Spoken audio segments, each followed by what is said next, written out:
උතුම් ධර්මදේශනයේ ප්‍රඥා නාලිකාව තුළින් විසිරුවා හැරීමට ප්‍රචාරය කිරීමට උතුම් ධර්ම දානය සිදු කිරීම සඳහා බණ්ඩාරගම රයිගම් පදිංචි සුනිල් වීරසිංහ පියාණන්, හරිත වීරසිංහ පුතුණුවන්, ශශිලා තරංග දියණිය, සඳුනි වීරසිංහ දියණිය, හසිත කහවල පුතුණුවන් දායකත්වයේ දරලා තිබෙනවා. උතුම් වූ ධර්ම දානයෙන් ජනිත වන මහා පුණ්‍ය ශක්තිය 2021 අප්‍රේල් මාස 29 වන දින වියෝ වූ ඉස්රාමලත් පාඨශාලාචාර්ණී බී.වී. සුමනාවතී මෑණියන් වියෝ වී ජූලි 29 වන අද්දින්ට තෙමසක් පිරීම නිමිත්තෙන් එතුමියට මේ පින් අනුමෝදන් වී සසර දුක් කෙලවර කර මතු භවයකදී උතුම් නිර්වාණාභෝධයේ පිණිස මේ පුණ්‍ය කුසල් හේතු පාරමිතාවක් වේවා. 2021 මැයි මාස 30 වන දින වියෝ වූ දෙමටකොට විසූ තමරාද සිල්වා මෑණියන්ටත් මේ පින් අනුමෝදන් වී සසර දුක් කෙලවර කර මතු භවයකදී උතුම් නිර්වාණ සුවයම ලැබීම පිණිස මේ පුණ්‍ය ශක්තිය හේතු වාසනා වේවා. නැසී ගිය බී.වී. බෙම්පිසිඤ්ඤෝ සීයා, කේ.පී. සොපිහාමි ආච්චි අම්මා, ඩබ්ලිව්.ඩී. විලියම් සීයා, බී.ඒ. ලීට් නෝනා ආච්චි අම්මා, විතානගේ රූපවතී මහත්මිය, ඩේවිඩ් පෙරේරා මහතා, සුජාතා සෝමලතා මහත්මිය, නිහාල් පෙරේරා මහතා ඇතුළු පවුලේ මියගේ සියලු ඥාතීන් මේ පින් අනුමෝදන් වේවා. උතුම් නිර්වාණාභෝධයේ පිණසම හේතු වාසනා වේවා. ඉංගිරිය ගාල්ලේගම් විසූ නැසී ගිය ඩී.කේ. ලියනාරච්චි පියාණන්, ජෝන් සිඤ්ඤෝ පියාණන් සහ නන්දාවතී ගුණවර්ධන මෑණියන් ඇතුළු එම පවුලේ මියගේ සියලු ඥාතීන්ට මේ පින් අනුමෝදන් වේවා. උතුම් නිර්වාණය සාක්ෂාත් වීම පිණිසම මේ පුණ්‍ය ශක්තිය හේතු වේවා. සුජීවත්ව සිටින සුනිල් වීරසිංහ පියාණන් ඇතුළු පවුලේ සියලු දූ දරුවන්, ඥාති මිත්‍රාදීන්, ගුරුවරු ගුරුවරියන් සියල්ලන්ටම නිදුක් නිරෝගී සුවපත් භාවය ලැබී චිරජීවනයේ උදා වේවා. උතුම් චතුරාර්ය සත්‍ය ධර්ම අවබෝධයේ පිණිස මේ පුණ්‍ය කුසල හේතු පාරමිතාවක් වේවා. දැන්ට ලෝකේ පුරා පැතිරී පවතින කොරෝනා වෛරසයෙන් පීඩාවට පස් සියලු දෙනාට නිදුක් නිරෝගී සුවපත් භාවය ලැබී චිරජීවනයේ සැලසේවා. ගෞරවනීය දේශකයන් වහන්සේ ඇතුළු සියලු මහා සංඝරත්නයේට, ප්‍රඥානාලිකාවේ සියලුම ගෞරවනීය ස්වාමීන්ද්‍රයන් වහන්සේලාට නිදුක් නිරෝගී සුවපත් භාවය ලැබේවා. උතුම් නිර්වාණාභෝධයේ පිණිස මේ පුණ්‍ය ශක්තිය හේතු වේවා කියලා බලාපොරොත්තු වෙනවා. එසේම වේවා කියලා ආශිර්වාද කරනවා. නමෝ තස්සේ භගවතෝ අරහතෝ සම්මා සම්බුද්දස්සේ. නමෝ තස්සේ භගවතෝ අරහතෝ සම්මා සම්බුද්දස්සේ. නමෝ තස්සේ භගවතෝ අරහතෝ සම්මා සම්බුද්දස්සේ. යතාපි මූලේ අනුපද්දවේ දල්හේ චනෝ පිරුක්ඛෝ පුනරේව රූහති. එවං පිතන්හානුසයේ අනෝහතේ නිබ්බත්තති දුක්ඛ ඉදං පුනః පුනංති.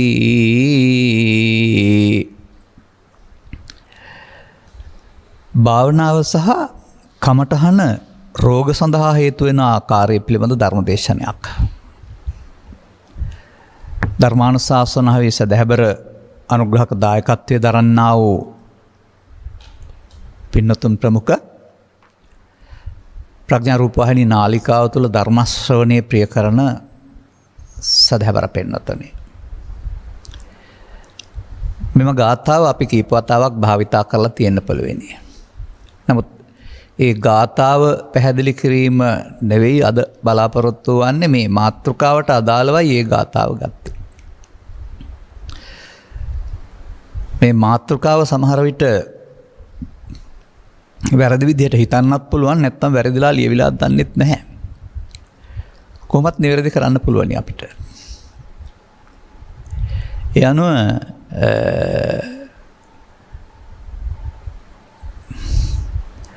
භාවනා හා කර්මස්ථාන රෝග සඳහා හේතු වෙන ආකාරය පැහැදිලි කරන්න පුළුවනි අපිට. නමුත් භාවනාව සම්පූර්ණ රෝග වලින් මිදෙන ආකාරයට යොදා ගන්න පුළුවන් ආකාරයත් පැහැදිලි කරන්න පුළුවනි. ඒ නිසා අපි මේ සම්බන්ධයෙන් පැහැදිලි කරගන්න උත්සාහ කරමු. මෙහෙම. මේ සමාජය ආරම්භයේ පටන්ම ලිඛිත ඉතිහාසය හෝ ලිඛිත ඉතිහාසයට පෙර මිනිසුන් පුද්ගලයන් වශයෙන් ඉන්ද්‍රිය ගෝචර සැප තමයි හෙව්වේ. පස් දොරෙන් ගන්නා වූ. එහි පවතිනා වූ අසීමිත කම්පනය දුක ජීවිතාවසානයේ දරා ගන්න බැරිකම තේරුම් ගත්ත අය එයින් මිදීම සඳහා මං පෙත් හෙව්වා. මේ මං පෙත්වලදී තමයි මේ සිතට එන වදවේදනා මානසික දුක කෙටිකාලිනව දිගකාලිනව මගඇරලා වින්න පුළුවන් විදි භාරතීය සමාජයට අහුනේ. භාරතීය සමාජයේ ගෘහස්ත ජීවිත ගත කරන අය නෙවෙයි මේව හොයාගත්තේ. අපි කතා කරන ආකාරයෙන් නම් බ්‍රාහ්මණ අපාෂණ්ඩ ආජීවක ආදී කොට ඇති මේ විවිධ ආගමික නිකායන් නිවස්සලින් බැහැරව සරල ජීවිත ගත කරමින් මනාන්තර ජීවිත ගත කරමින් යම් යම් දේවල් සොයනු ලැබුවා. මේ සොයා ගැනීමේ ප්‍රතිඵලයක් තමයි භාවනාව කියන එක සමාජයට ඇවිදින් තියෙන්නේ. බුදුරජාණන් වහන්සේ භාවනාව හඳුන්වා දුන්නා නෙවෙයි, බුදුරජාණන් වහන්සේ කළේ භාවනාව නිවැරදි කරලා දෙන එක විතරයි. නමුත් සමාජයේ භාවනාව යොදාගෙන හිටියා. දුකින් අතමිදීම කියන අර්ථයෙන් ඔවුන් ගත්තා වුණාට දුකින් පලා යාම සඳහා. මෙතනදී මතක තබාගත යුතු කරුණක් තිබෙනවා. මේ ගෘහස්ත ජීවිත ගත කරන පු탁ජන පුද්ගලයාටත් සිතකය පිළිබඳ බෙදීමක් සහ ස්කන්ධ පංචකයාගේ ඉදීම මැරීම පිළිබඳ අවබෝධයක් තිබුණේ නැහැ. ඒ වගේම ඔය ගෘහස්තනේ වනාන්තරගත කරන වනාන්තරගත ජීවිත ගත කරන්න යන අයටත් ස්කන්ධ පංචකේ හට ගැනීම නිරෝධය පිළිබඳ අවබෝධයක් තිබුණු නැහැ. ඒ නිසා කම්සුව වින්දෙත් ස්කන්ධ පංචකයේ මුල් කොටගෙන නෙමෙයි මම මුල් කොටගෙන භාවනාවේ සමාධි ලැබුවෙත් ස්කන්ධ පංචකයේ මුල් කොටගෙන නෙමෙයි ආත්ම දෘෂ්ටිය මුල් කොටගෙන. මෙතනදී තේරුම් ගන්න ඕන කරුණක් තියෙනවා. අපි මේ සමාජයට ඉපදිලා හැදෙන වැඩෙනකොට ස්වභාවයෙන්ම අපි මේ බාහිර ලෝකෙ තියෙන දේවල් සමග බැඳෙනවා, ඇලෙනවා, ගැටෙනවා, ආස කරනවා. නැවත නැවතත් ඒ ආරමුණ ඉටු කරගන්න අපි කැමති වෙනවා. සංගීත සංදර්ශනයක් නරඹන්න ගියාම එක ගීතයක් ගායනා කරාම සෑහීමටපත් වෙන්නේ නැතුව තව එකක් කියලා ඉල්ලන්නේ. එහෙම නැත්නම් ඔබ ආශාවන් ඉටු කර නොගත්ත ආශාවන් ඉටු කරගත්තට යන්න තව බලපත්‍ර නැත්නම් වයස වන පැමිණි තරුණ වයසේ ඉන්න අය වශයෙන් ගත්තම ඔබට සමහර විට නවකතාවල එහෙමත් නැත්නම් චිත්‍ර කතාවල චිත්‍රපටිවල ආදරවන්තයින්ගේ ලෝකය ඔබ දැකලා තියෙන්න පුළුවන්. නමුත් ඔබට ඒකට ඉඩකඩක් නැහැ. මොකද එහෙම ඒ ලෝකයක් බාහිර සමාජයේ නැහැනේ චිත්‍රපටිවල පෙන්වන්නට. නමුත් ඔබ සිහිනෙන් එහෙම මේක දැක්කොත් මේ වගේ දෙයක්. ඔය බාහිරින් ආසා කරන දේවල් ඉටු කරගන්න බැරි වුණාම ඔක සිහිනෙන් පේනවා ඉටු වෙනවා. හිතලා බලන්න ඒ දැකපු සිහිනේට ඔබ කොතරම් ආසා කරනවද කියලා නැවත නැවතත් දකින්න ආස නැද්ද කියලා. මට මතකයි දකින සිහින ලෝවේ සැබෑ වෙනවා නම් සැකයක් නැහැ දවස පුරා නිදන් ඉන්නේ මං කියලා මගේ ළමා කාලේ මට ගීතයක් ඇහිලා තිබුණා. එයි අර නිදන් ඉන්න හේතුව අර සිහින ඔක්කොම සුන්දර නිසා. මෙන්න මේ විදිහට අපි මේ සිතට එන දේවල් විඳ ගන්න හරි කැමැත්තක් දක්වනවා. මෙහෙමයි අපේ ළමා වයස තරුණ වයස දිගටම ගෙවිගෙන එන්නේ. මෙන්න මෙතනදී ඒ ආශාවන් පිළිබඳ මූලයන් චිත්තාභ්‍යන්තරයේ ගොඩ ගැහෙනව නැත්තම් ගොනු වෙනවා. ඒවට කියනවා ලෝභ දේශ මොහ මූල කියලා. මේවා අදාළ කරුණු හමු වෙනකොට ඇහැට කනට අටරොදහමට අදාළ කරුණු වශයෙන් පුදුම විදිහේ කම්පනයක් හිතට ඇති වෙනවා. මේක සමාජය කියන්නේ ආතතිය කියලා. නැත්තම් හිතේ අමාරුව කියලා. ඉතින් හිතේ අමාරුවට සිවිදින හා ගන්නවා, හිතේ අමාරුවට මත්පැන් බොනවා, හිතේ අමාරුවට ගඟට පනිනවා, තව නොඑක් જાති හිතේ අමාරුවට කරන්නේ. දහස් වෙන්න. අනේ හිතේ අමාරුව කියන එක තමයි ඔය බුදුසමය පෙන්වන මානසික දුක නැත්තම් සංඛාර දුක්ඛය කියලා කියන්නේ. ඉතින් මේක එදිනෙදා ජීවිතේ ගත කරද්දී සුන්දර මොහොතක එහෙම නැතුව තිබුණට අර අසුන්දර අවස්ථා මුණ දෙනකොට හරිම දරා ගන්න බැරි තරම් සමහරු සිහි නැති වෙලා වැටෙන සමහරු මේ යන තැනට මේ පීඩනය බරපතලයි.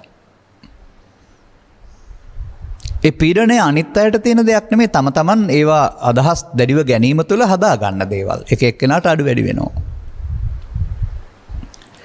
දැන් මේන් මග ඇරලා ඉන්න තමයි ඔබ විඳින සුවයක් මිනිත්තු ගණනකට යොදාගන්නේ. එහෙම නැත්නම් මත්පැන් පානය වැනි දෙයක් කරලා සිහි විකෘති කරගන්නේ. එවිට ස්නායු අඩපණ වීම තුළ දැනෙන්නේ නැහැ. මේ මගහැර හිඳීමේම මීට වඩා හොඳ ක්‍රමය තමයි අත්තකලමතාන යෝගය කියලා කියන්නේ. මතක තබා ගන්න අත්තකලමතාන යෝගින් කෙලවරටම ගිය කෙනාවත් සෝවාන් ආදී මගඵල ලැබුවේ නැති පාරකින් ගියයි කියන එක. එහෙනම් එහිදි කරන්නේ මේ අපේ හිතට එන දුක් එන්න නොදී කිසියම් උපක්‍රමකින් යටපත් කිරීම. අන්න බුදුන් වහන්සේ පහළ වෙන්න පෙර සමාජයේ භාවනාව කිව්වේ ඒකට. භාවනාව යන්නේ හිතේරුම වඩනවා කියන අර්ථයක්. එතකොට ඔවුන් ඒ සඳහා භාවිතා කළේ මොනවද? තමන්ට එන්න තිබෙන විවිධ අරමුණු වෙනුවට එක අරමුණක් තෝරාගෙන වැඩීම. ඒකට ඉතින් තමන්ට ඕන දෙයක් හදාගන්න පුළුවනි. බුදුන් වහන්සේට පෙර කාලේ නම් ඔකට බුද්ධානුස්සති මෙත්තාච අසුභං මරණස්සති තියෙන්න නැතුව ඇති. නමුත් අපට පොත හඳුන්වා දී තිබෙනවා සමතල් සිස් කර්මස්ථාන කියලා 40ක්. මේ සමාජයත් විශ්වාස කරනවා මේ ඉස්සෙල්ලා කමටහන් වරලා සමාධියක් හදන් ඉන්න ඕන. ඒ තාමත් මේ සමාජයේ මේ මතය තියෙනවා. ඒක හරියන්නේ ධර්මයේ දන්නේ නැති අයට නැත්නම් ධර්මයේ තේරෙන්නේ නැති අයට. මේ බුදුරජාණන් වහන්සේ සැබෑ කරුණක් පැහැදිලි කළේ අපිට ඒ කරුණ තේරුම් ගත්තාම තමයි මේ වෙන්න ඕන කාරණාව තේරෙන්නේ. දැන් අත්තකලමතාන යෝගින් කවුරුත් ත්‍රිලක්ෂණය අවබෝධයෙන් ගියේ නැහැ.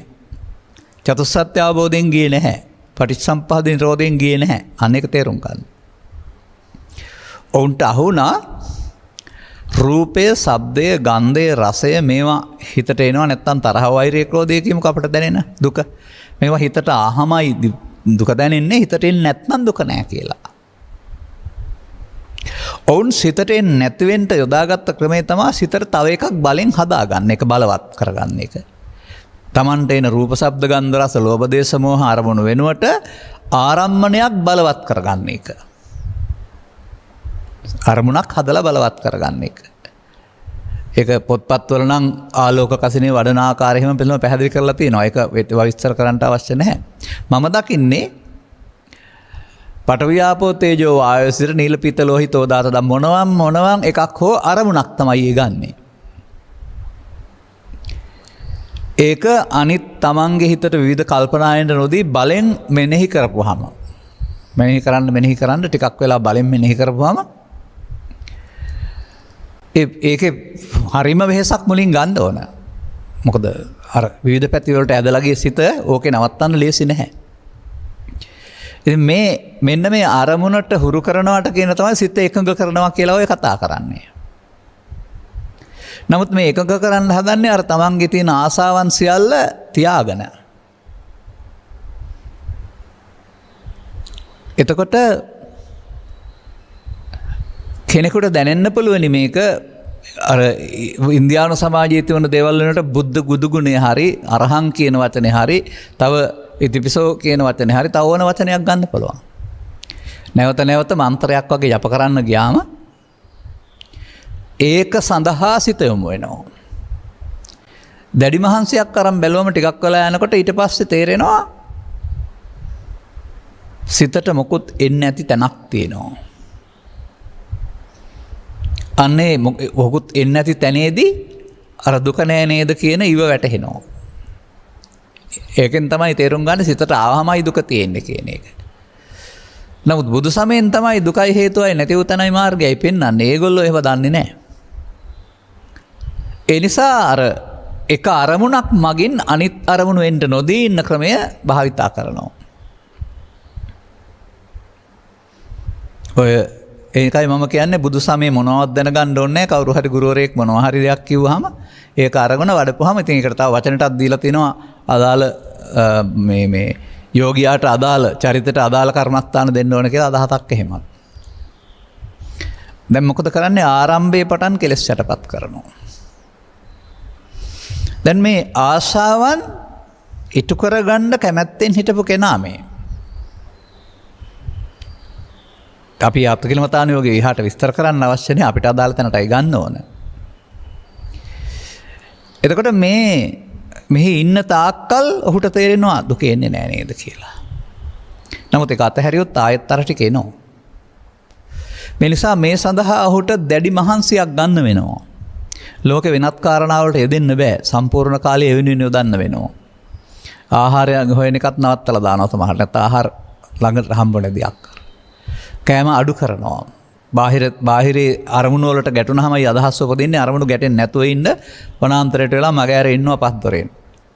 අර ගැටෙනකොට එන එක වළක්වන්න යොදන උපක්‍රම මේ සියල්ල. ඒකයකට අත්තකලමතාන යෝගය කියලා කියන්නේ. බලෙන් තමා තවනවා. දැන් මේ මතුවෙච්ච තැන මම උපමා කරන්නම්. පාසි වලින් වැහිච්ච වතුර සහිත පාසි වලින් වැහිච්ච වැවක පාසි පොඩ්ඩක් අයින් කරගෙන ජලය මතු කර ගැනීම කියන තැනට. නමුත් ඔබ අයත් කරගත්තට පාසි ටික තව ටිකක් වෙලා ගිහින් ගොඩට ගිහින් ආයාවොත් හෙටට ආපහු මේ පාසි ටික හිස් තැන වහන්න හදනවා. හොඳයි මහන්සි වෙලා තව ටිකක් ඈත් කරගත්තයි කියන්නේ. දැන් ඈත් වෙන පරාසය වැඩි. නමුත් ටික දවසක් යනකොට ආයෙත් වහනවා. කොතරම් මෙහාට ඈත් කරගත්තත් පාසි මුල් තිබෙන නිසා ආපහු මේ තැන වහන්න හදනවා වගේ කෙලස් කියන જાතිය කොතරම් දුරට ඈත් කරගත්තත් යටපත් වෙනවා ඈත් වෙනවා. ඒකට කියනවා විස්තදංග විස්කම්බන කියලා. නමුත් ආපහු අර තේන සමාධිය නේව සංඥා නා සංඥායතනය දක්වා දියුණු කළත් ඒකත් පුම්බකු බැලුණයක් වගේ හුලම් බහිනවා. අන්න දැන් අපි ගන්නවා ගාථාව. මේ පාර තමයි මේ කියන්නේ. යථාපි මූලේ අනුපද්ද වේදල්හේ. යම්සේ මුලට උපද්‍රයක් නැති කල්හි මේ ගහක මේ කතා කරන්නේ හරිද? මූල පද්ධතියේ අනුපද්ද වේ උපද්‍රව අනුපද්දව. අනුපද්ද වේදල්හේ උපද්‍රව නැති කල්හි. චින්නෝපි රුක්ඛෝ ගස කපනවා පොළොවට උඩින්. ඔබ ජීවත් වෙන ප්‍රදේශයේ තියෙන ගහක් ගන්නකෝ. තේ ගහ හරි කුරුඳු ගහ හරි කහට ගහ හරි ඒ වගේ කොතරම් කැපුවත් මුලින් පැලවෙන. ඉතින් අවුරුදු 5කට හෝ 10කට සැරයක් කපනවා. නමුත් අරට වඩා වැඩි ප්‍රමාණයක් පැලවෙනවා. චින්නෝපි රුක්ඛෝ ගහ කොතරම් කැපුවත් නැවතත් දලු ලන්නාසේ පුනරේව නැවතත්. රූහති අර අංකුර එළියට එනවා. උදාහරණයක් ලස්සන. අන්න ඒ වාගේ වම්පි. තණ්හානුසය අනුහතේ.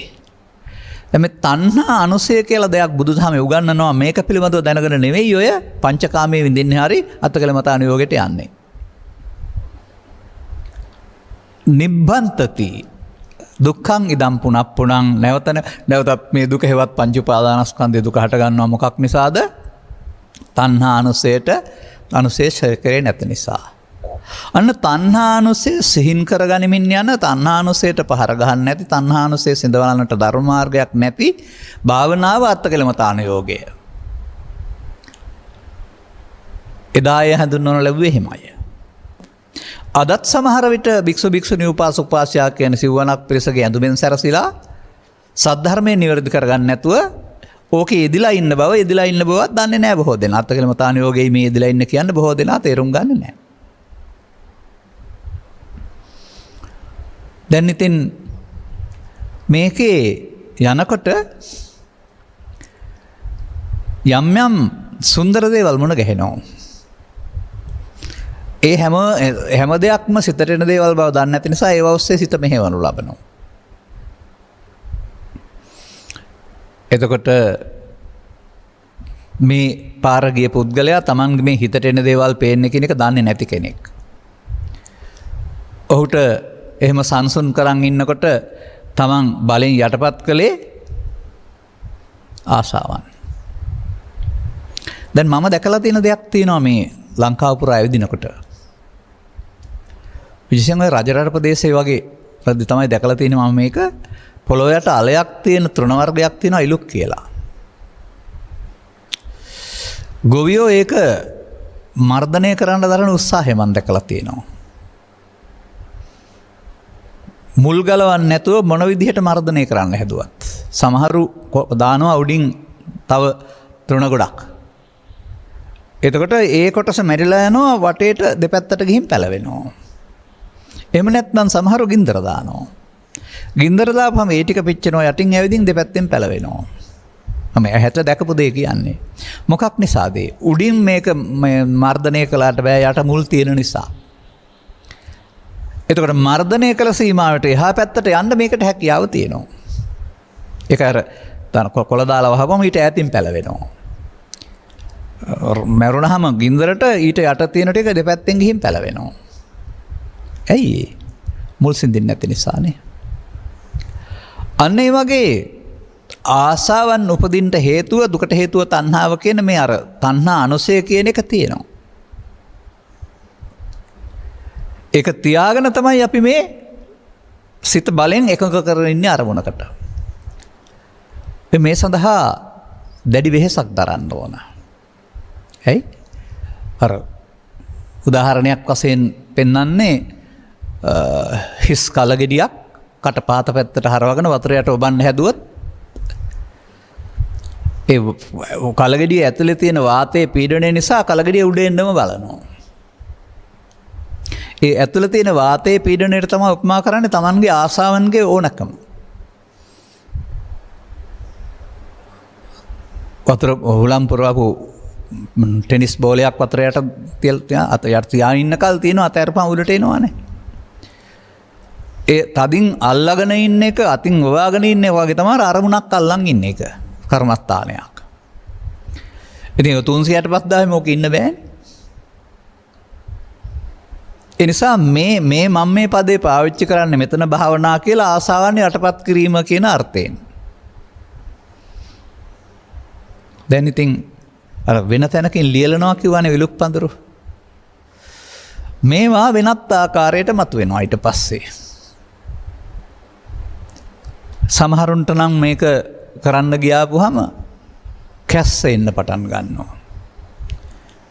සමහර අයට කිව්සුම් යන්න පටන් ගන්නවා. සමහර අයට මේ අරමුණු වල තියෙන තර්ජනයේ පීඩනය සංසුන් S2 පියාන සංසුන් කරන්න ගමන් හිස රදේනවා. පුදුම හිස රදයක් එනවා. සමහර අයට නැති ලෙඩක් හැදිලා ඇඟපත තුවාල දාන්න ගන්නවා. සමහර අයට මම ඇහැට දැකපු දේවල් තැනත් එක්ක කියන්න පුළුවන් එහෙම කියන්නේ නැහැ පුද්ගලයෝ සම්බන්ධ වෙන නිසා මේ අවුරුදු 15 20 වයසේ අපිට පේනවා වුන් ඉන්නේ කිසියම් ආතතියකින් බව. කෙස්සුදු වෙනවා. ඔන්න ඔය ඔබ බලාපොරොත්තු වෙන පැත්තට මම මේක අත්දැකීම් මේ ඉතින් මග කියන්නේ. ඒ විතරක් නෙවෙයි. ඔය ඔහම ඉන්නකොට යම් සිත ඇතුලේ යම් වෙනසක් වෙනවා. තමන් රූපේ, ශබ්දේ, ගන්ධේ, රසේ අරමුණුනේ බලෙන් යටපත් කරන්නේ. ඊළඟට එන සිතුවිල්ල පිළිබඳ අවබෝධයක් නැහැ.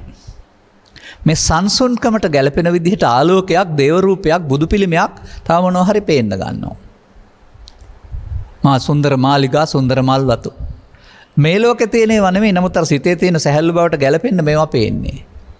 දැන් මේවා සැබෑ ලෝකේ කියලා මේවා ඔස්සේ යනවා. සමහර මේ සමාජයේ තාමත් ඉන්නවා ආලෝකයේ ලබන ආලෝකයක් පේන්නම භාවනා කරන අය. අනිත් අය මගපර ලබලා දැන් අධිගමයේ ලබලා එළියත් පේනවා, උඩ යනවා පේනවා. මට මේක නෑ කියලා එයත් දැඩිසේ මහන්සි වෙනවා. දැන් මේ කෙලෙස් යටපත් කිරීම ස්නායු වලට රොත්තු දෙන්නේ නෑ. ඒක තමයි අර තුවාල විදිහට එන්නේ. එහෙම නැත්නම් ඉසසුදු වීම විදිහට එන්නේ. තවත් නැති රෝගයක් විදිහට එන්නේ. මගේ අත්දැකීමක් නෙමෙයි මගේ අසල හිටපු අයගේ අත්දැකීම් වලින් දන්නවා මම ඒ පීඩනය අතහැර දැමුවෙන් පස්සේ සුදු කෙස් කළු වුණා. අසනීප මොකුත් නැති වුණා. එහෙනම් මේ ඔබ ඉදිරිපත් කරපු මාත්‍රාව බලෙන් කෙලෙස් යටපත් කරන්න ගියොත් පළමුව මේ රෝග පීඩා. ඒ විතරක් නෙමෙයි ඔක තවත් ඊට පස්සේ කරදරයක් වෙන්නේ මේක හුරු කරගත්තාම වන්දනා කරලා හරි සිතාංශවල කරන්න ගියාම Tamanට මොකක් හරි පේන්න ගන්නවා. මේක සාමාන්‍යයෙන් හුරු කරන්න යන්න එපා මම මේ කියන දේ එහෙම කොන්ද කෙලින් තියන් හිටියොත් එහෙම ඊට පස්සේ මේ සිත ඇතුලේ කැරකිල්ලක් හට ගන්නවා. ඒ කැරකිල්ල කියන්නේ කුණ්ඩලිනී යෝගය කියන එක ඉස්සරහට මතුවෙන එක. ත්‍රිපිටකයේ කොතනකවත් කුණ්ඩලිනී යෝගය නෑ. ඒක අතකලමතාන යෝගින්ගේ වැඩක්. ඒ නිසා බුදුදහමට මොසු කරන්න එපා මේක. බලන් හිටියොත් මේක වැඩෙනවා. ඊට පස්සේ කැරකිල්ල වැඩි වෙලා ඊට පස්සේ ඔක කොන්ද දිගේ ඇතුන් දියවිදින් ඊට පස්සේ ඔළුවෙන් ඉහළට ගිහින් තමන් වාඩි වෙලා ඉන්නේ තව જાති පේන්න පුළුවන්. නමුත් ඔවුන් කිසිවෙක් දන්නේ නැහැ ධර්මයේ තේරුම් ගත්ත නැති නිසා මේ හදාගත්ත සිතුවිල්ලක් ඔස්සේ යන්නේ කියලා. tamunට මුකුත් වෙලා නැහැ කියලා. සමහරට ඔබට පේන්න පුළුවන් ඔබ සිවිල්ම දිහාට ගිහින් ඉන්නවා උඩ ගිහින් ඉන්නවායි කියලා. මේ මනෝ විකාර සිතුවිලි තමයි මේ ධර්මයේ දන්නේ නැතුව ගන්න ගියාම හම වෙන්නේ. ඊට පස්සේ අර ධර්මයේ තේරුම් ගත්තන් පස්සෙත් එතෙන්න මොන දෙන්න බෑ මොකද අර පරණ පුරුද්ද එනවා. සමහරුන්ට දනිස් සිරි වැටීම්, සමහරුන්ට වාඩි වෙලා ඉන්න බෑ, සමහරුන්ට කොන්දේ අමාරුව, සමහරුන්ට තව රෝග ගොඩක්. නම් වශයෙන්ම මට කියන්න පුළුවනි මේ මාහාමු වෙලා මේවා කරන්න ගිහින් රෝඩ ගොඩ ගිය වෙච්ච අය පිළිබඳව. ඇයි අර ගහ කපන්න හැදුවා මුල් ගලවන්න නැතුව. බුදු සමයේ මුල් ගලවන්න උගන්වන්නේ. ගහේ මුලට උපමා කරන්නේ තණ්හා අනුසය. එතකොට එහෙමනම් ධර්මයේ තේරෙන්නේ නැත්නම් බුදු ගුණයක් මෙනෙහි කරලා හෝ මෙත් ගුණයක් මෙනෙහි කරලා හෝ සිත සමාධියක් හදාගත්තට අපි විරුද්ධ නැහැ.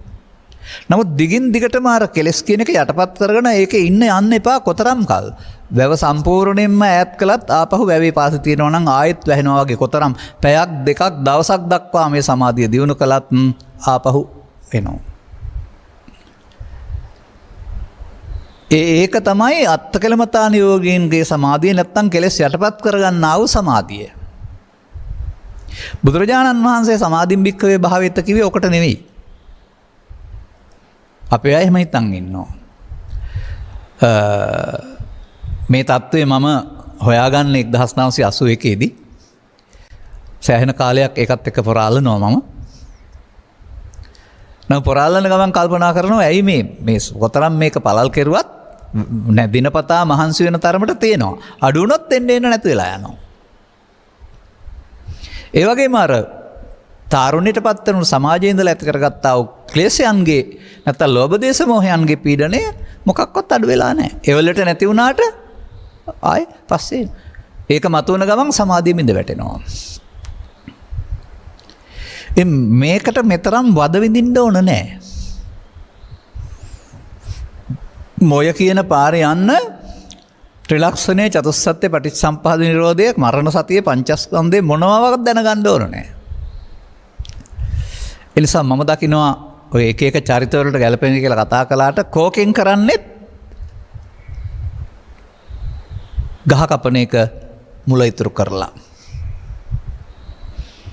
නිබ්බන්තති දුක්ඛං ඉදම් පුනප්පුලං. අරූපී බමතලවල රූපී බමතලවල ඉන්න අය ඒ ධානය පිරුණාම මෙහාට ආපහු හීන ප්‍රතිසන්දි ලබනවන්න. උපාදානෙන් මිදුන් නැති නිසා ආපහු ආගන්තාරෝ පුනබ්බව පුනර්භවයට එනවා. මේ බුදුවරයෙක් ලෝ පහළ වෙලා සදහමක් දේශනා කළේ ඔය අතරමං වෙන පාරක් නැති මාර්ගයක් ඔස්සේ ගිහිල්ලා හතර දික් කරගෙන තවත් බුදුවරයෙක් දෙන්නෙත් තුනෙක් පහළ වෙනකල් සතර දික් කරගෙන මේ මුලා වූ සමාධියකට අහු වෙන්න නෙවෙයි. ඒ වගේ தත්ත්වයට ආපහම සමහර විට ඒකේ තියෙන තෘප්තිය තුල ලෙඩ නැති වෙන්නත් පුළුවන්. ලෙඩ අඩු වෙන්න පුළුවන්. මොකද ස්නායු රෝග වගේ දේවල් සමහර විට නැත්තම් තවත් වෙන රුධිර පීඩනය වගේ දේවල් සිත සංසුන් කරගත්තම අඩු වෙනවා තමයි. නමුත් ගෘහස්ත ජීවිතය ගත කරන කෙනෙකුට එහෙම බෑ ඒක කරන්න. ඒක ගත කරන වෙනම සමාජයේ වෙනම වෙන් වෙලා ඉන්න ඕන. ඒත් යට කර ගැනීමක් නේ. මේ නිසා ගෘහස්ත ජීවිතේ පුළුවන්කමක් තියෙන්නේ මොකක්ද? මාසයකට දවසක්, සතියකට දවසක්, නැත්තම් තෝරාගත්ත දවස් 14ක් මේ වෙනුවෙන් කැප කරන්න. අනිත් වගකීම් තියෙනවා. මවක් පියෙක් වශයෙන් ආදායම උපයා ගන්න තියෙනවා. කුටුම්බ සංරක්ෂණය කියලා ලස්සන වචනයක් තියෙනවා. පවුල ආරක්ෂා කිරීම කියන එක කුටුම්බය කියන්නේ පවුල නැවති සංස්ථාවට. ඒවා කරන්න තියෙනවානේ. එතකොට දැන් මෙයාට තේරෙන කාරණයක් තමයි ඒ වගේ අර දවස් 14ක් කොහේ හරි ඉඳලා කෙනා සමාධියක් හදාන පොය දවසේ ගත කරපු කෙනාට හරි ගෙදර ආපුවම තමයි කරදර මතුවෙන්නේ. එයාට හිතෙන්නේ එහෙමයි. එහෙනම් ගෙදරින් නැතුව ඉන්න ඕන. මම එහෙමයි අර කැලේට යන්න මහාන වෙන්න හිතන කාරණේ. හඳුන් මාරු කරන්න. ඔහු දන්නේ නැහැ මේ ගෙදර ආපුවම මතුවෙනව නෙවෙයි. යටපත් කරපු දේ ඇහැට ගැටෙනකොට එනවයි කියන එක. මම දන්න කතාවක් කියන්නම්. මෙසේ මේ සංසුන් සමාධිය හදාගෙන වනාන්තරයට වෙලා ඉන්න හිමිනමක් දවසක් ගමට එනවා නගරයට. දැන් අර අනාන්තරේ ඉන්න වෙලාවට මෙයාට රූපවාහිනී යන්ත්‍ර චිත්‍රපටි වමනක්වත් ගැටෙන්නේ නැහනේ. ඔය ගහක් කොලක් වෙනකොට සතෙක් වුණාම එයාට අර කෙලස් යටපත් කරන් ඉන්න ලේසියි. දැන් මෙයාට මේ ඉන්න ස්ථානයේ රූපවාහිනී යන්ත්‍රය දැක්කම ඒකේ පෙන්වන විසුක දස්සන තියෙනවානේ. අම්මලට තාත්තලට ගුරුවරුන්ට බොරු කරන හැටි උගන්වන නාට්‍ය තියෙනවා නෝන තරම්. ඒව රහසින් කරන හොරකම් එහෙම නැත්නම් තහනම් ගහේ ගෙඩි කෑම් තියෙනවානේ. මේවා බලන් ඉන්නකොට අරයට අර හිත ඇතුලේ තියෙන දේ මතුවෙනවා. දවස් දෙකක් ඉඳලා ආපහු මගේ කෙලස් මතුවෙනවා මෙහි ඉන්න බෑ කියලා ආපහු කැලේට ගියයි කියලායි මං අහලා තියෙන්නේ.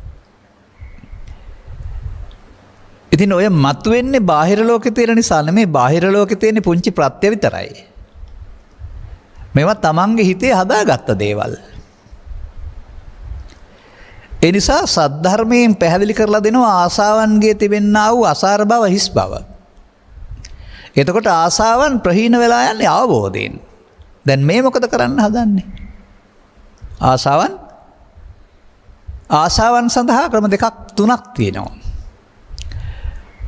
පෘථග්ජන සමාජයේ ආසාවන් ඉටු කරගනිමින් දැන් ඔය සමහර වෛද්‍යවරු පවා සමහර තරුණියන්ට එහෙම නැත්නම් සමහර අයට යම් දේවල් වල යෙදෙන්න කියලා. ඒ අර බලෙන් යටපත් කර ගැනීම තුළ මානසික රෝග මතුවෙන බව තේරුම් අරගෙන. මමවත් දැකලා තියෙනවා එහෙම નિયમિત කාලවක් වානවලදී ආවිවාහ කරගත්තේ නැත්නම් උන්ට මානසික තත්ත්වයන් මතුවෙනවා. විවාහ කරලා දුන්නාම හරියනවා. ඒ ආසාවන් ඉටු කර ගැනීම තුළ ඒක සිදු වෙන්නේ නැහැ.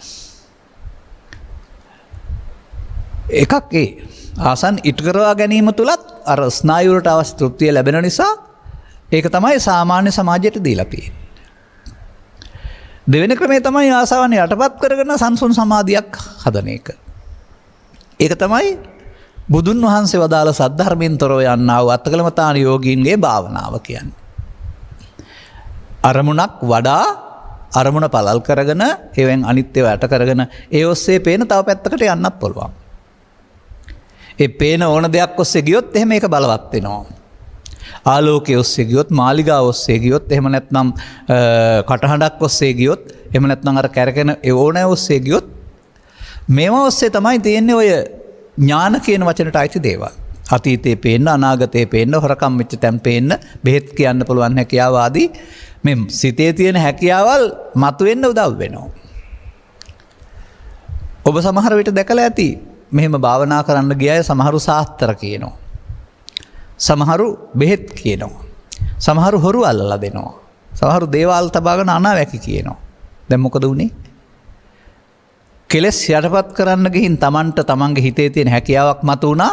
දැන් ඒක ජීවත් වෙන්නට හොඳ ආදායම් මාර්ගයක් මිනිස්සු ඒක පිළිගන්නවා. ඒකෙන් පේන අනාවැකි ඇත්ත නිසා දැන් බණත් ඇරලා අර පැත්තට යනවා. දැන්ගේ මූල්‍ය තත්ත්වයන් හොඳ යනකොට ලාභ ලෝභ තව වැඩි වෙනකොට අරක නැතුව යනවා ආයෙත්. අර ධාන ලෞකික ධාන පිරිනවනවා කියන අර්ථයම තමයි ඔය ලාභ ලෝභ වලට ගියාපම ඔය කියන තත්ත්වයන් නැතුව යනවා. ඊට පස්සේ ඉතින් බොරු කියලා ජීවත් වෙන්න වෙනවා. මේ රටේ පවතින දේවල් මම මේ නමක් නොකිය විස්තර කරන්නේ. එතකොට එයාලා ගියේ බුදුන් දකින්න නමුත් අතරමඟදී වෙන පාරකට හැරුණා. කතරගම යන්න ගියේ නමුත් අතරමඟ පාරක් ලාභ කීර්ති තිබුණා. ඒකට හැරුණාම කතරගම අමතක වුණා. ඒ නිසා අර යන මාර්ගයේ අවබෝධයෙන් තොර ගියොත් මේ ලැබෙන්නා වූ යම් යම් පැති කෙරෙහි ඇතිවෙන්නා වූ තණ්හාව නිසා ආයත් මාර්යා ඔබ සසරේ රඳවනවා. එකෙන් කරන්නේ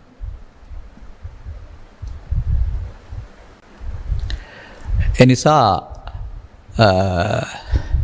වර්තමාන සමාජයේ මතයක් තිබුණට ඒ පුද්ගලයාට ගැලපෙන කර්මස්ථාන බුදුරජාණන් වහන්සේ දුන්නයි කියලා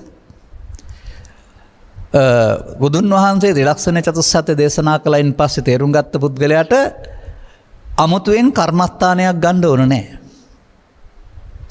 ස්වභාවයෙන්ම ඇසෙන් කනෙන් නාසයෙන් දිවෙන් කයෙන් පුදුන අරමුණ එක්කයි මේ කටයුත්ත තියෙන්නේ. බලෙන් යට කරන්න මොකුත් ඕන නැහැ. ඒක අපි තේරුම් ගත්ත අය වශයෙන් කියන්නේ. නමුත් සමාජයේ පැවතුණු මතය ඒක නෙමෙයි. සමහරට මේ මගේ මතයට විරුද්ධව භාවනා කරන අය පවා අදහස් දක්වන්න පුළුවනි. ඔවුන් ඉන්න තැන එතනයි. නමුත් තේරුම් ගන්න ඕන ධර්මයක් නැති සමාජයේ අරමුණක් මගින් සිත සංසුන් කරගෙන සංසුන් සමාධිය ලෝකෝත්තර සමාධිය කියලා රැවටෙන මේ පාර බව තේරුම් ගන්න. මම ඒක වෙනස පසුව පෙන්වා දෙන්නම්. නමුත් මට පෙන්වන්න පුළුවන් දෙයක් තිබෙනවා. තථාගතයන් වහන්සේගේ කර්මස්ථාන ඔහොම නෙවෙයි.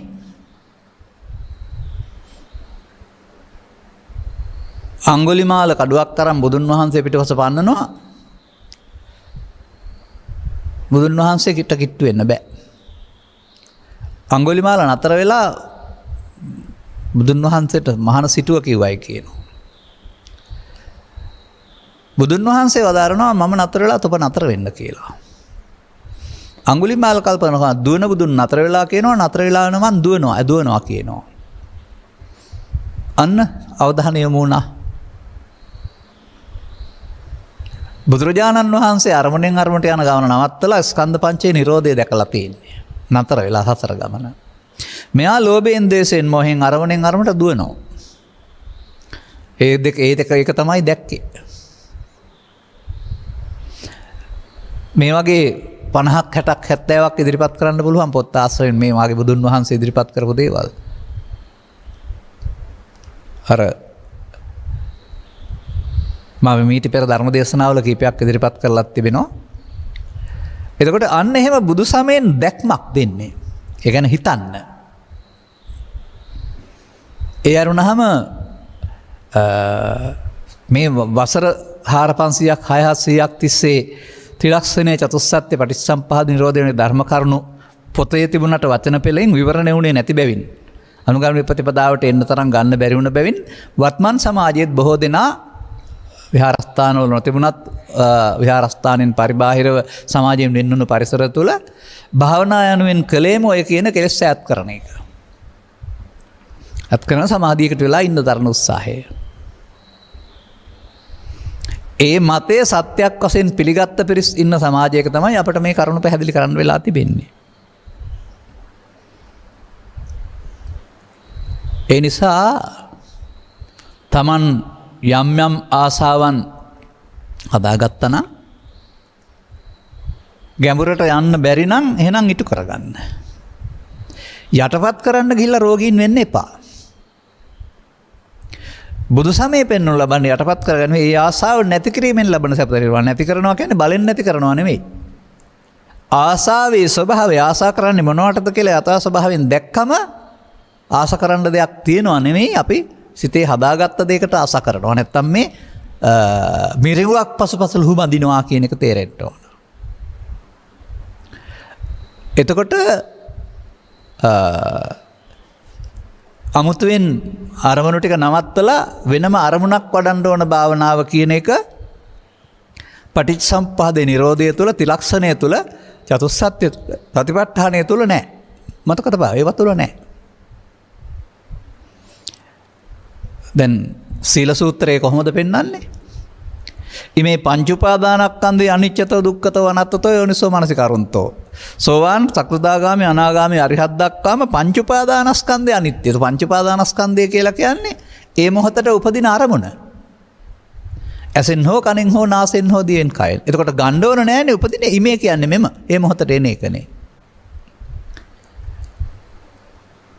එතකොට ඔබ සාගරයේද ඉන්නේ, ඔබ මහපාරේද ඉන්නේ, ඔබ ගෙදරද ඉන්නේ, ඔබ හිරමැදිරියකද ඉන්නේ, ඔබ පිළිකුල් තැනකද ඉන්නේ, ඒවට අදාළ දේවල් මතුවෙනවා. ඒක ඔබට දැනෙනවා ඇති. ඒ දේත් එක්කලා තියෙන දෙයක් ස්වභාවයෙන්ම ඒ දේත් එක්කලා තියෙන දෙයක් මේකේ තියෙන්නේ. තේරුම් ගත්ත පුද්ගලයාට.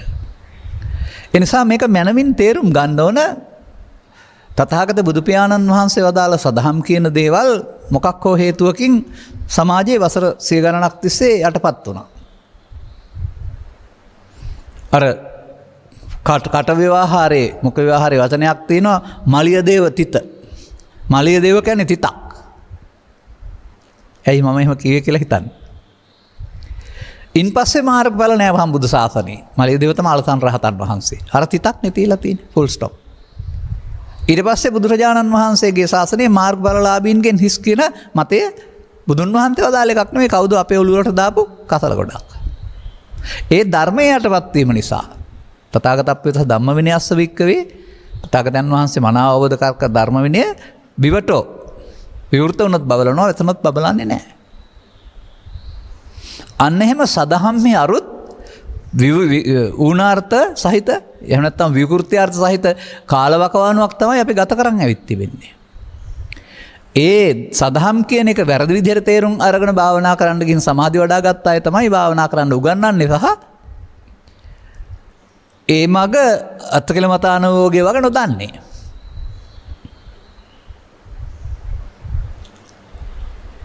ඒ නිසා මම මෙහෙම දකිනවා. භාවනා කරන්න පුළුවන්. සෝවාන් නොවි. එතකොට තමයි අර භාවනා කියන වචනේ වඩනවා කියන අර්ථයෙන් කෙලෙස් යටපත් කිරීම ක්‍රියාත්මක වෙන්නේ. සෝවාන් වෙන්න පුළුවන් බණ අහලා. දැන් භාවනා කරන්න පුළුවෙනි. එතකොට අර පීඩණය යට කරන්නේ නැහැ. දැන් ක්‍රියාත්මක වෙන්නේ විදර්ශනා. දැන් ක්ලේශ ප්‍රහීන වෙමින් යන පාර. ඉතින් කෙලෙස් යටපත් කරමින් යන පාරේ තමයි රෝග මතුවෙන්නේ. මම දන්න තවත් කතාවක් දෙකක් කියන්න කැමතියි. ඔය වගේ යම් අය මේ බලෙන් කෙලෙස් යටපත් කරන්න ගින් සමාජයෙන් වෙලා කැලේට වෙලා ඉඳලා පිස්සන් බවට පත් වෙලා උම්මතකින් බවට පත් වෙලා ගෙදර එක්ක ආපු අම්මලා මට කියලා තිනවා කතන්දර. එහෙම නැත්නම් සීල දිනසා ගන්නවා. ඒ අර වික්ෂිප්ත මනස. ඉන් එහාට තේරෙන්නේ නැහැ. මේ බුදුරජාණන් වහන්සේ වදාළ ධර්මය අසා භාවනා කරන්න ගියා රෝගීන් වුණා පිස්සන් වුණා කියලා මම නම් අහන්නේ නැහැ. දකලා නැහැ. හැබැයි මම දන්නවා ඒ ධර්මයේ තේරුම් නොගත් මුල් කාලවකවානුව තුළ බලෙන් මේ ආසාවන් ටික යටපත් කරන්න යාම තුළ මගේ කල්පනා ශක්තියටත් මතක ශක්තියටත් මොකද්ද පීඩනයක් එල්ල වුණ බව. මතක හිටින් නැතුව ගියා වගේ. ඊට එහාට ගියා නම් තමහරට තව දේවල් වෙන්න තිබුණා. අනේ බලෙන් යටපත් කිරීම කියන පාරට අපි මේ බුද්ධං සරණං ගච්ඡාමි ධම්මං සරණං ගච්ඡාමි සංඝං සරණං ගච්ඡාමි කියලා කියනා යන්න ඕන නෑ. බුදුන් වදාලේ කොහොමද මේක? ඒක හොයා ගන්න ඕන. දැන් මේ වන විට ඔබටත් මේ සවන් දුනා අතර මේ කිසියම් ආකාරයක ලෙඩ නැති කරගන්න භාවනා කරන්න ගියාය. නැත්තම් සමාධිය වඩන්න භාවනා කරන්න ගියේ නැති ලෙඩ හදාගෙන විඳවන හැටි තේරෙනවා ඇති. ඒ ඔච්චර වදයක් ඕකේ නෑ. එහෙනම් අපි ලෙඩ නැති වෙන හැටි හොයාගන්න බලමු. ඔබට මොනවා හරි දැනෙන්නේ කොහොමද? කං කැක්කුම හරි දත් කැක්කුම හරි ඉසරදේ හරි තරහව හරි පලිගන්න ඕනකම හරි ඔබට ආවා කියලා කිව්වට මල සිරුරකට මේ එකක්වත් එන්නේ නැහනේ. එන්නේ සිතට. සිතට ආවහම සිත එක මුදා හරින්න උත්සාහ කරනවා. ඔය ගහ බැනීම් කපා කොටා ගැනීම පලි ගැනීම සියල්ල ඒ මුදා හරින විදිහ පෘථග්ජන පුද්ගලයා තමන්ගේ පීඩනය මුදා හරිනවා. නමුත් ඒ පීඩනය මුදා හැරියාම මොකද වෙන්නේ? සමාජ අපරාධ බහුල වෙනවා. සමාජයේ පරිහානියටපත් වෙනවා. ඒ නිසා ඒ තමන්ගේ හිතරෙන පීඩනයන් ලෝභ දේශ මොහ මූලිකව මුදා හැරීම තමයි මේ සමාජයේ අවුල කියලා කියන්නේ.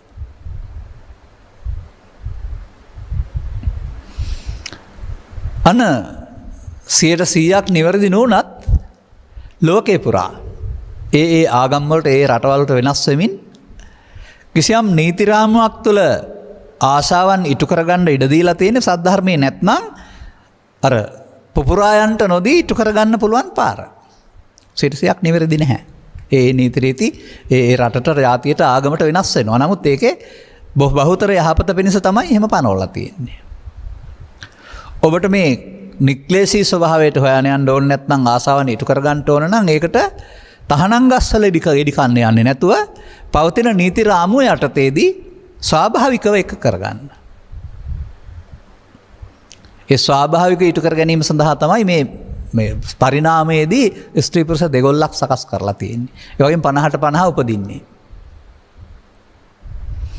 එතකොට මේකත් යම් යම් රටවල් වල මේ ස්ත්‍රී විවාහ පුරුෂ පුරුෂ විවාහ කියලා අමුතු නීති වගේක් අරන් ඇවිත් තියෙනවා කියලා මෙහෙත් එහෙම කරන්න හදනවා කියලාත් පසුගිය කාලේ වකවානුවක් තිබුණා. ඒ විකෘතිකාමේ අර ස්වභාවිකත්වෙ නෙවෙයි. ආයෙත් ඒ විකෘතියට යන්නේ. විකෘතිය කොතනත් කෙලවර ඊට පස්සේ මරා ගැනීම මතක තබා ගන්න. ඔය මගේ මතකයේ තිබෙනවා එහෙම විකෘතියෙන් යුක්ත පුද්ගලයෙක් සම්බන්ධයෙන් පසුගිය අවුරුදු 7ක් 8ක් 10කට පෙර ඔය කියන පැත්ත විරුද්ධ පැත්තෙන් ගිහින් අන්තිමට මරාගෙන තමයි නතර වුණේ. මරලා තමයි නතර වුණේ. ඒ කියන්නේ ඒක කාමරාග ව්‍යාපාද වැඩෙන පාරක්නේ. ඒකේ අවසන් ප්‍රතිඵලය ඊට පස්සේ තමන්ගේ අදහස බලාපොරොත්තු ඉදු නොවන විට තමන්ට අදාළ ගොදුර ඝාතනය කරන එක. ඒ නිසා කවුරුත් ආසාවන් ඉටු කරගන්න ඕන නම් නීති රාමුව තුල කරගන්න ඒකට සමාජය දොස් කියන්නෙත් නැහැ. ආණ්ඩුව නඩු දාන්නෙත් නැහැ. නමුත් ඊට පිටින් ගියොත් ඒක විකෘතිය. එනිසා ආශාවන් කියන්නේ මොනවද කියලා තේරුම් ගත්තාම නැති වෙලා යනවා තේරෙනකොට. තේරුම් ගන්න ගැනීම තුළ. ඒකේ අපි මෙතන කතා කරමු ඔය වචන ඉතුරු ටික හොයාගන්න පුළුවන් නේ. තණ්හා අනුසය ඇති කලෙහි තමයි මේ දුක් හටගන්නේ. ගහ කැපුවට මුලින් අදලුලන්නා. තණ්හා අනුසය කියන්නේ ඇසෙන් කනෙන් නාසයෙන් දිවෙන් කයෙන් අරමුණු රසය විඳ යලිත් විඳින්න ඇතනම් කියලා ඕනෑකමක් චිත්තාභ්‍යන්තරයට එකතු කිරීම.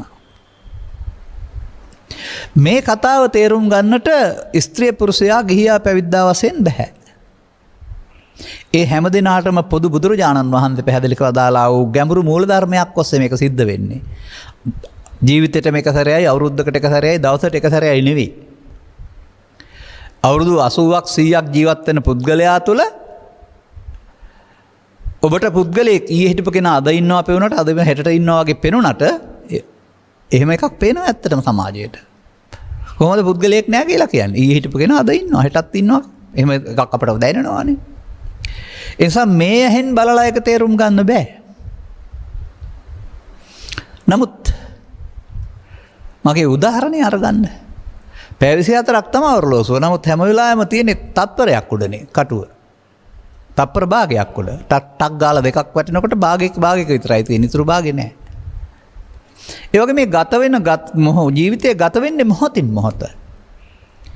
ඔරලෝසුවේ තත්පර භාගෙන් භාගේ වගේම සිතෙත් මොහොතින් මොහොත. අනේ සිතෙත් මොහොතින් මොහොත බුදුහාමුදුරුවෝ පැහැදිලි කරලා දාරනවා. ඒක තේරුම් ගත්තම ඒකේ අතීතයේ හිටපු කෙනෙක් මෙතෙන් දෙන්නෙත් නැහැ අනාගතයට යන්නෙත් නැහැ. ඒ පැවැත්ම මුලාවක්. ඒකට තමයි විද්‍යාව කියන්නේ. සසරක් හදන එක දැන් මෙතන මුලා වෙලා හදන බවක් බව තේරුම් ගන්න පුළුවන්. ආත්ම 500ක් තිස්සේ ආසාවන් ඉටු කරගත්ත ඇති උනේ නැහැ. තවත් 500කට එහාට ඉටු කරගත්ත හැකි. නමුත් ඇති වෙන්නේ නැහැ. ඒකට අදාළ ඒ කාලවකවානුවල තියෙන සියලු දුක් ගැහැට විඳින්න ඒක කරන්න ඕන කාටවත්ම ඇති වෙන්නේ නැහැ. ඒ ඉටු කර ගැනීමට ඕනෑකම ඊට පස්සේ සතරක් හදනවා. හදන එක තම තමන් ආසා කරන විකෘතියේ ප්‍රකෘතියේ පැත්තට හැදෙනවා. සමාජයේ කල්පනා කළාට මේ අපායයි දිව්‍ය ලෝකේ බ්‍රහ්ම ලෝකයි තියෙනවා අපි යනවා කියලා දෙවියන් පොත වෙලා ගිහින් බලපුවා දෙවියන් වෙලා මෙහෙ ඉඳලා ගිහින් තියෙන්නේ. අපාගත සත්‍යය මෙහෙ ඉඳලා ගිහින් තියෙන්නේ. බඹලොවට මෙහෙ ඉඳලා ගිහින් තියෙන්නේ. තේරෙනවද? මේ කරන ක්‍රියාකාරකම් කළ දියුණුව සහ පරිහානිය කියලා මේ භව ගමන කියන්නේ. මම සුන්දර ලෙස හිතනවා ආපහු මෙහෙ එන්න පුළුවන් වෙයි කියලා. නෑ. ඒක තමයි ලොකුම මුලාව. මේ ලබාගත් මිනිස් ජීවිතේ මේක තේරුම් ගත්තේ නැත්නම් බැරිම නම් කරන්න ඕන මිනිසත් බව ලබන්නට අවශ්‍ය මනුස්සාස්ත්‍ර ටිකකින් මනුස්සකම රැකගෙන ජීවත් වෙන එක.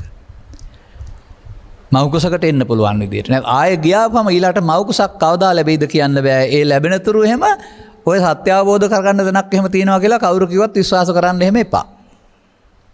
මන්දයත් මනුස්ස පටිලාබෝච සද්දම්මස්සච දේශනා අලං වායමිතුන් තත්ත අත්තකාමේන ජන්තුනා. මනුස්ස ප්‍රතිලාභය ලබා සිටින විට සදහම් හමුවනහම අන්න මේ තමා හඳුනාගෙන මේ ආසාවන් ඉටුකර ගැනීමෙන් පාරේ සසර දිග්ගස්සන එක වෙනුවට ආසාවන්ට තියෙන මුලාව අතහැරීම තුළ ඊට වඩා හොඳ සැනසෙල්ලක් ලැබෙන බව හොයාගන්නට මනස මෙහෙවන්න පුළුවන්. එතකොට බුදුන් වහන්සේ පැහැදිලි කර වදාරන්නේ අපිට පුද්ගලයෙක් වශයෙන් හිටියාට අපි පාවිච්චි කරන්නේ ඇස, කන, නාසය, දිව, කය, සිත කියන දොරවල් 6. දිනපතාම කරන්නේ මේ දොරවල් 6න් අරමුණක් අරගෙන අරමුණෙන් අරමුණට යන එක. මම සාමාන්‍යයෙන් කියනවා අන්දරේ අලකොලෙන් අලකොලයට යනවා වගේ කියලා. කොරවක්කා නෙළුම් කොලෙන් කොලයට යනවා වගේ. දෙපා ගමනක් නොවනට අපි මේ ඇස තුලම ඇසෙන් කනට, කනෙන් නාසයට, නාසයෙන් දිවට අරමුණෙන් අරමුණට යන්නේ. අනේ අරමුණෙන් අරමුණට යන ගමන තමයි බුදුරජාණන් වහන්සේ ස්කන්ධ පහක ඉපදීම මැරීම කියලා පෙන්නන්නේ. එතකොට ඒකේ සැබෑ මරණය නම් ඊට එහාට මොකොත් යන්නේ නැහැ. නමුත් ඒ සැබෑ මරණය නැතුව මුලා වෙන නිසා තමයි ස්කන්ධ පහ මැරුණට සසරක් හැදෙන්නේ. ස්කන්ධ පහ තුළ අපිට මේ කෙලවර දකින්න පුළුවන්කම තිබුණාට අපි සසරක් හදන එකට තමයි අවිද්‍යාව කියලා කියන්නේ. ඒ නිසා අපාය යන්නේ, දිව්‍ය ලෝකේ යන්නේ, බ්‍රහ්ම ලෝකේ යන්නේ අවිද්‍යාව තුල බව ලෝකයා දන්නේ නැහැ. එකට වඩා එකක් හොඳ විපාක තියෙන මාර්ග තුනක් වුණාට අවිද්‍යා පත්‍ය සංඛාරා බව. අවිද්‍යා පත්‍ය සංඛාරා මේ මොහොතේ නම් මේ මොහොතේ අවිද්‍යාව නිරෝධයෙන් සංඛාර නිරෝධය කරන්න පුළුවන් එක තමයි බුදුරජාණන් වහන්සේගේ ධර්මයේ භාවනාව. ඒක කරන්න ගියාම ආසාවන් සංසිඳනවා. එතකොට ලෙඩ හැදෙන්නේ නැහැ. අර ආරණ්‍ය කියන සූත්‍රයේ පිළිබඳව දේවතාවෙක් අහනවා අනිත් සමාජයේ ඉන්න අය රවුල් වවාගෙන වෙරහැලි ඇඳගෙන අපිරිසිදුව ඉන්නවා.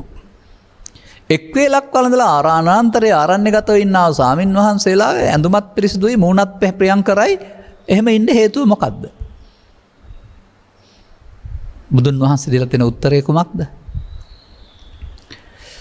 අතීතය අරමුණට අරගෙන විඳවන්නේ නැහැ. අතීතං න අනුසෝචಂತಿ.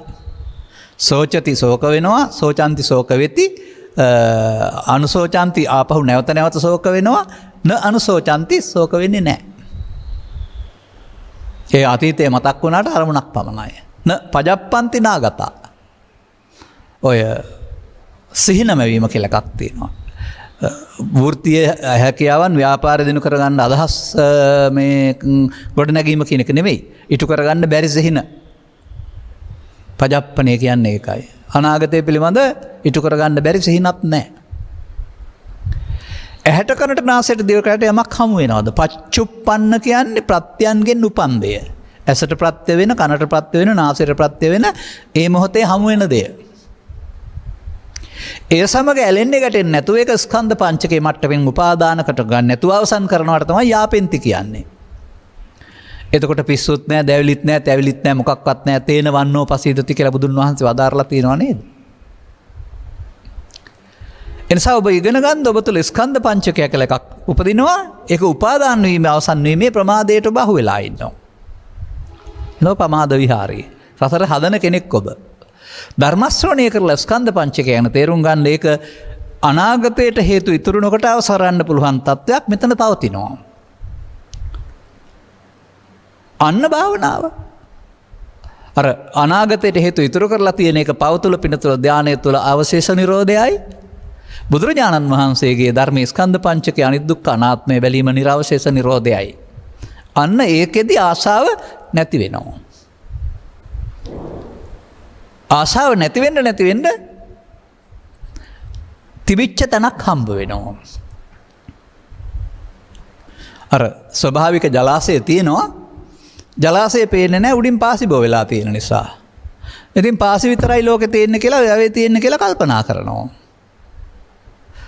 පාසි තියෙන කොටත් යටින් තිබුණේ ජලාශය පේන්නේ නැහැ. පාසි ටික අයින් කරගත්තොත් හැමදාමත් තියෙන ජලාශය නේද? ඔය ඔබේ සිත තුළ ඔය දැවිලි තැවිලි අසනීප මොකක්වත් නැති සිත තුළ ඇති නිර්වාණය කියලා පුදුම සැනසෙල්ලක් බුදුරජාණන් වහන්සේ හොයාගත්තා. එතෙන්ට පත් වෙනවට ධර්මයේ දකින්නවා බුදුන් දකින්නවා කියලා කියනවා. එතෙන්ට පත් වෙන්න බැරි අර ඇසෙන් කනෙන් නාසෙන් ගන්නා අරමුණු වලට ලෝභ දේශ මොහ එකතු කරගෙන නීවරණ කියලා ධර්ම ටිකක් හිතේ වගා කරගෙන තිනවා පාසි. ඒ තමයි පාසි. ජපන් ජබර හරි පාසි හරි කියන්නේ ඒවා තමයි. ඉතින් ඒවා නිසා පේන්නේ නැහැ. දැන් මේ ඇසෙන් කනෙන් නාසයෙන් දිවෙන් කයෙන් ඔබට අරමුණක් හම්බ වෙනවා. මොහොතකින්. ඒ අරමුණ බාහිර තියෙන දෙයක උදව්වෙන් ඇසේ පහළ වෙන රූපය, කනේ පහළ වෙන ශබ්ද රූපය, ගන්ධ රූපය අරමුණටයි මේ රූපය කියන්නේ. සමාජයේ එහෙම තාමත් කියන්නේ නැහැ බොහෝ දෙනෙක්. නමුත් මම කියනවා බය නැතුව. ඒක තමයි අපි විඳින්නේ. බාහිර දේවල් විඳිනවා කියලා ලෝකෙට කතා කළාට අපේ හිතේ පහළ වෙන අරමුණ තමයි අපි විඳින්නේ. වේදනාව, සැප දුක් උපේක්ෂා වශයෙන්. ඒක තමයි රූප සංඥා, ශබ්ද සංඥා වශයෙන් හඳුනන්නේ. ඒකට තමයි අපි අபிසංකාර හේවත් චේතනා එකතු කරන්නේ. මේ හතරෙන් කරපු කාරණාව දැන ගැනීමට තමයි විඥාන කියන්නේ. මේක වරද්ද ගන්නවට තමයි පංච උපාදානස්කන්ධය කියන්නේ. මේකට එන දේ ඉමේ ඒතන් මම හේතුහමස්මින් ඒසෝ මේ අත්තා. ඇලෙනවට ගැටෙනවට මුලාවට නමක් තමයි මේ මගේ ආත්මය කියන්නේ. දැන් ජීවත් වෙන්න පංචස්කන්ධය හට ගන්නා උපාදානය කරගත්තාම සසරට බැඳිලා අවසන් වෙනවා. අන්න පමාද විහාරි. භාවනාව නැහැ. එමේ රූපේ, ශබ්දේ, ගන්ධේ, රසේ පමා වෙන එක වළක්වන්න ඊට පස්සේ අරමුණක් ගත්තාම අරමුණේ තණ්හා උපාදානව ඊට පස්සේ ඒකත් පමාද විහාරි. නමුත් ඒක කාමයේ තුල නෙමෙයි. රූපේ තුල, අරූපේ තුල. අර උපාදාන වෙන වැරද්දම ඒවා තුල සිද්ධ වෙනවා. කාමයේ වෙනුවට රූපී ධානය, අරූපී ධානය මම වෙලා උපාදාන වෙලා. අර උපාදාන වෙන මග කාටවත් දුරු කරගන්න බැරි වුණා. මොකද උන් ස්කන්ධ පහෙන් පහට මැරෙන ජීවිතයක් දේශනා කළේ නැහැ කවුරුත්. බුදුන් වහන්සේ තමයි ඒක පැහැදිලි කරන්නේ. මේ ස්කන්ධ පහෙන් පහට මැරෙන එක හේතු ඉතුරු නොකර මැරෙන්න පුරුදු කරන්න ඕන. සතර පුරුදු කරගත්ත හේතු ඉතුරු කරලා මැරෙන්න නිසා සසරක් හදනවා. ඒ හින්දා ඉන්න කෙනෙක් පේනවා. අන්න මෙතනදී මේ සඳහා බුදු පියාණන් වහන්සේ ඔය හේතු ඉතුරු කර අවසන් කරගන්න එක මගේ ආත්ම කොට ගැනීමෙන් සසරට බැඳේ. මඤ්ඤමානෝකෝ බික්ඛු බද්දෝ මහරස්ස. ඔන්න අපි තැනට ආවා. ස්කන්ධ පංචකයට එන දේ ලෝභයෙන්, ද්වේෂයෙන්, මෝහයෙන්, ඊර්ෂ්‍යාවෙන්, ක්‍රෝධයෙන් ගන්න එක තමයි මඤ්ඤමානෝ කියන්නේ.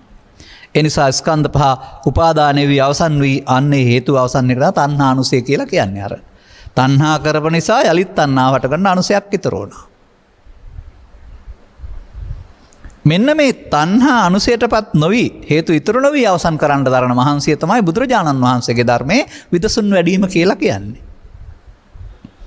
ඒක ස්කන්ධ පංචකය මම මගේකට නොගැනීම කියන අර්ථයෙන් අනිත් දුක්ඛ අනාත්ම වශයෙන් බැලීම කියලා කියනවා. අනාගත ඵලයක් උපදින්න හේතු ඉතුරු නොවෙනවා කියන අර්ථයෙන් නිර්වශේෂ නිරෝධය කියලා කියනවා. නොපමාව. අන්න බුදුරජාණන් වහන්සේ අපමාදව අමත පදං අපමාද විහාරී වෙන්න කියලා භික්ෂූන්ට පමණක් වදාරලා නැහැ. භික්ෂු භික්ෂුණී උපාසකහසය ඕන කෙනෙකුට ධර්ම ශ්‍රවණය කරන් පස්සේ මෙන්න මේ අපමාද විහාරී වෙන්න පුළුවන්. ඒකට වෙනම දවස් 14ක් හරි පෝය හරි තෝරගන්න ඕන නැහැ. නිින්ද හැරෙන විට Taman ගත කරන වර්තමාන මොහොතේ මේ සඳහා ඔබට අවස්ථාව ලැබෙනවා. ටිකක් ජීවිතය සරල වෙන්න ඕන, කාර්ය ටිකක් අඩු වෙන්න ඕන. ඒ වුණාම අධික කාර්යභාරයක් එක්ක බැරි වෙන්න පුළුවෙනි. එතකොට තමන්ට හැකි පරිදි එතකොට මේ භාවනාව ඇස් දෙක පියාගෙන ඉන්න ඕනෙත් නැහැ, කවුරුවත් දන්නෙත් නැහැ. මොකද මේක ඇසෙන් කනෙන් නාසයෙන් දිවෙන් කයෙන් හෝ සිතින් යන අරමුණේ වැඩක්නේ. ඇස් පියාගෙන ඉන්න ඕන නැහැ නේද? එතකොට අරමුණ තුල පවතින්නේ. අරමුණ තුල පෘථග්ජන පුද්ගලයාගේ උපාදාන වී අවසන් වෙනවා. පුද්ගලයා පෘථග්ජන නිසා පංචස්කන්ධයේ බව දන්නේ. පංචස්කන්ධේ පංච උපාදානස්කන්ධයක් බවට පත් කරගෙන සසරට අහු වෙනවා. සද්ධර්මයේ තේරුම් ගත්ත පුද්ගලයාට ස්කන්ධ පංචකයේ තේරුම් අරගෙන අමඤ්ඤමාණයෙන් අවසන් කරන්න පුළුවන් නම් මමත්වෙන් නොගැනීමෙන්. එතකොට අර අනිකුත් ලෙඩ විතරක් නෙමේ සසරගත ලෙඩේ සුව වෙන්න පටන් ගන්නවා. මේ සසරගත ලෙඩේ සුව වෙන්න පටන් ගන්න ස්කන්ධ පංචකේ නිරෝධය හම්බ වෙනකොට ඒ නිරෝධය හම්බ වෙනකොට සෝවාන් වෙනවා කියලා කියනවා. ඉන්නහාට කාමරාග ව්‍යාපාද තුනී කර විනාශ කරන යාමේදී සම්පූර්ණයෙන්ම අර වැසී තිබුණා වූ ජලාශයේ පාසි ටික අයින් වුණාම සම්පූර්ණ ජලාශය හම්බ වෙනවා වගේ බුදුන් වහන්සේට හම්බ වුණා වූ උපසමසුකය, සරියුත් මහරහතන් වහන්සේට හම්බ වුණා වූ උපසමසුකය, ඉන්නහාට ශ්‍රීනාස්රින් වහන්සේලාට හම්බ වුණා වූ උපසමසුකය, අපි 100%ක් නැතත් භුක්ති විඳින්න ආව මේ උපසමසුකය ඔබටත් හමු වෙනවා. එනිසා එක සදහම් තේරුම් අරගෙන ත්‍රිලක්ෂණය ඔස්සේ හෝ පටිච්චසමුප්පාද නිරෝධය ඔස්සේ හෝ චතුස්සත්‍ය ඔස්සේ හෝ කර්මක්ෂය කිරීමේ කර්මය ඔස්සේ හෝ මරණ සතිය ඔස්සේ හෝ මේ නිරවශේෂ නිරෝධය තේරුම් අරගෙන කරන්න පටන් ගන්න. එතකොට බාහිර ලෙඩ තිබුණත් ගණන් ගන්නෙත් නෑ. කය ලෙඩ වුණාට හිත ලෙඩ නැති නිසා සංසාරගත ලෙඩෙත් හොඳ කරගන්න පුළුවන් වෙනවා. ධම්මස පාදා ගනිමින් සදහම්මි සරණින් නිවන සැනස ජීවිතයක් ගත කරන්නට අනුග්‍රහක බවතුන් ඇතුළු ඔබ හැම දෙනාට මෙම කරුණු පැහැදිලි කිරීමේ හේතු ආසනාව වේවායි කියන සුභාශිංසනය කරමින් මම ධර්මානුශාසනාව මෙතකින් අවසන් කරනු ලබනවා. පුණ්‍යානුමෝදනාව මෙසේ සඳහන් වෙනවා. මාතෘකාව වශයෙන් භාවනාව සහ කමඨහන රෝග සඳහා හේතු වෙන ආකාරය. මම රෝග සඳහා පමණක් නෙවෙයි කර්මස්ථානයෙන් තොර විදසුන් වැඩිම තුළ දුකින් මිදෙන ආකාරයත් අකට වචන කීපකින් පැහැදිලි කළා. දායකත්වයේ දරන ලබන්නේ බණ්ඩාරගම රයිගම පදිංචි සුනිල් වීරසිංහ පියාණන්, හරිත වීරසිංහ පුතණුවන්, ශශිලා තරංගි දියණිය, සඳරි වීරසිංහ දියණිය, හසිත කහවල පුතණුවන් යන අය විසින්. අරමුණු අතර 2021 අප්‍රේල් මාස 29 වෙනි දින වියෝ විශ්‍රාමලත් පාඨශාලාචාරණී බී.වී. සුමනාවති මෑණියන් වියෝවි ජූලි 29 වෙනි අද දිනට තෙමසක් පිරීම නිමිත්තෙන් එතුමියගේ ගුණානුස්මරණ පුණ්‍ය කර්මයට සමගාමීව ධර්මදේශනාවක් පවත්වා ධර්ම දානයක් දී අවශ්‍ය නම් පින් බලාපොරොත්තු එසේ නම් පින් අනුමෝදන් කිරීම සඳහාත් පින් අනුමෝදන් වී ඒ ජීවිතයේ දුක් කෙලවර කරගෙන ඒ ජීවිතයේ දුක් පිනින් කෙලවර කරන්න පුළුවනි.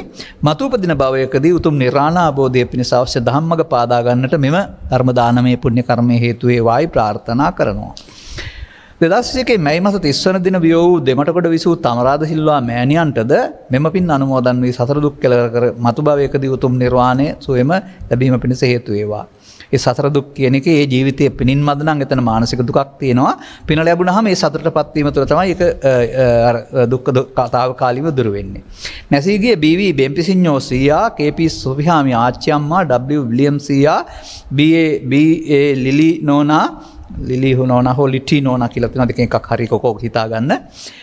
ආච්චියම්මා ලිටි නෝනා වෙන්න පුළුවනි. විතානගේ රූපවතී මහත්මිය, ඩේවිඩ් පෙරරා මහතා, සුජාතා සෝමලතා මහත්මිය, නිහාල් පෙරරා මහතා ඇතුළු පවුලේ මියගිය සියලු ඥාතීන් ගෞරවයෙන් සිහිපත් කරන අතර පින් කැමැති කෙනෙක් නැත්නම් පින් අනුමෝදන් කරන ජීවිතය සපවත් කරගනිත්වා.